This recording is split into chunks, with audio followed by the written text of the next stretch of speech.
پھر نبی مکرم صلی اللہ علیہ وسلم نے فرمایا ایک بندہ کسی بندے کا ناحق قتل کر دیتا ہے. اب کسی بندے کو اسلامی شریعت میں صرف 3 وجہ سے قتل کیا جا سکتا ہے.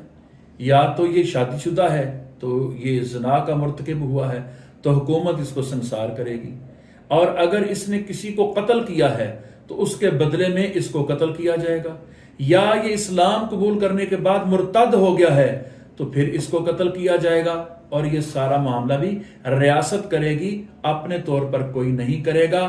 لہذا جو شخص کسی کا قتل کرتا ہے وہ عبادت کر کے نمازیں پڑھ کے جنت میں چلا جائے اس کبیرہ گناہ سے، جب تک اس کی سزا نہ پالے یا دنیا میں اس کا معاملہ سزا کا بدلہ نہ ہو جائے وہ جنت میں نہیں جا سکتا.